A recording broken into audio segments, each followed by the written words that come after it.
がここにいるうちの本物のスクールスポーツのために行こうぜベイビーバンこの国は気をつけて、現実になることがありますからね。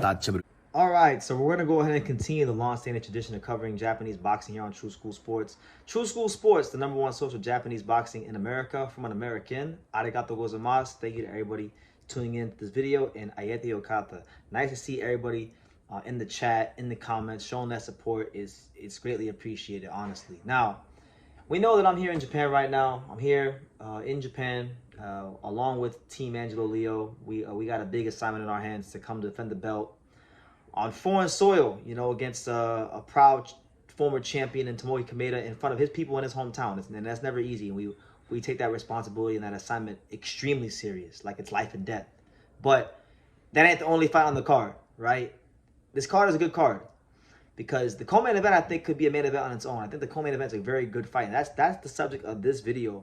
The co-main event is actually a rematch, and it's going to be a rematch for the IBF minimum weight world title. And first fight was pretty exciting. You know, first fight I think was one of the best fights of 2024 between Ginjiro Shigeoka and Pedro Taduran. So it was the Japan versus the Philippines. Those are always big time fights, especially in the lighter weight categories. And this is no different. Now, the last time these two gentlemen met, Pedro Taduran from the Philippines came out on top. You know, they're both power punching southpaws. I think Ginjiro Shigeoka, like a lot of Japanese fighters, he's so confident in his offense. It's to the point of arrogance where he doesn't think that anybody can stand up to his power. And the thing is, when someone does stand up to his power, you know, I don't think he had a plan B or a backup plan. And that was very problematic for him against Pedro Taduran because Pedro Taduran pushed him back, was winning the exchanges, and beat the fight out of him to the point where, you know, Steve Willis, you know, the referee had to come in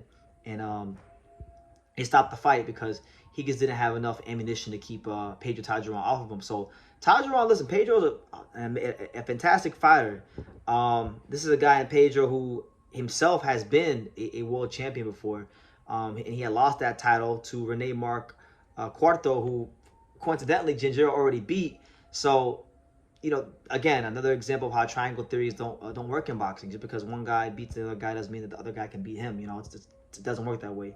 But the rematch, I think, will be really great because, you know, they're on a big card. The co-main event to a really good fight between Angelo Leo and Kameda. And I just think style-wise, these guys are made for each other. I think, like, Pedro Taduran does not know how to fight any other way but coming forward. Like many Filipino fighters, he's going to come forward and he's going to try to punch to the target. And same thing with Ginjiro.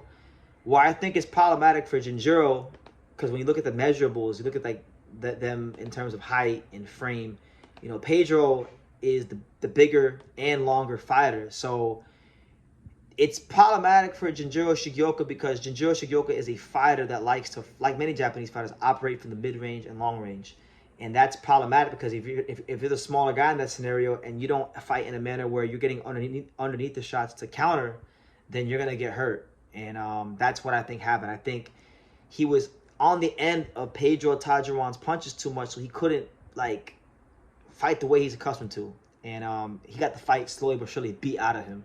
And so he has a lot to prove here. And I think he's going to put his best foot forward to try and prove it. And it's a very intriguing dynamic going on at 105 right now because, you know, right now the consensus seems to be from most of the boxing world that Oscar Collazo is in fact the best fighter in the division. But, you know, he hasn't fought like the top guys. He fought Melvin Jerusalem earlier on in his career, and he beat Melvin Jerusalem.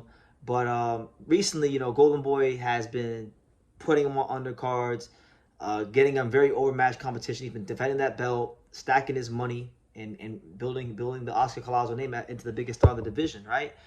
So, you know, I think he needs to fight the winner of this fight, or he needs to fight Melvin Jerusalem again in a rematch because, you know, his matchmaking has been very, very soft recently.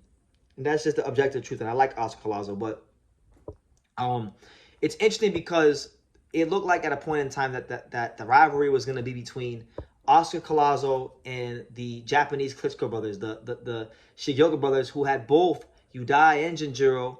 They had both become champions at one point in time, right? But then they both got relieved of their titles by two Filipinos. So Melvin Jerusalem beats up on Udai. Pedro Taduran beats up on Ginjiro, and they both lose their titles around the same time. So that being said, now it's Osaka versus the Philippines fighters.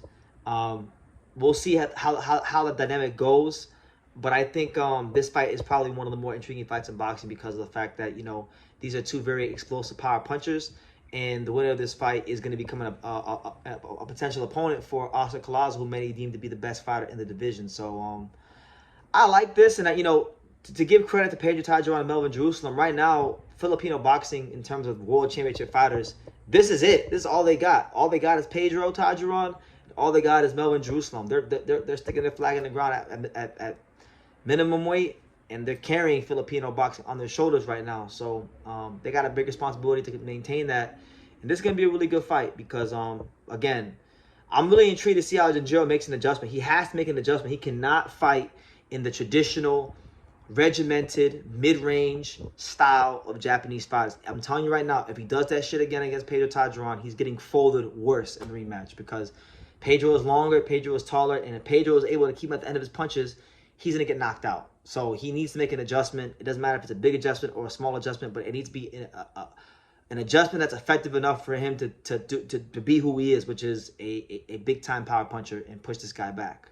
So should be a good fight. I look forward to seeing it while I'm there in Osaka.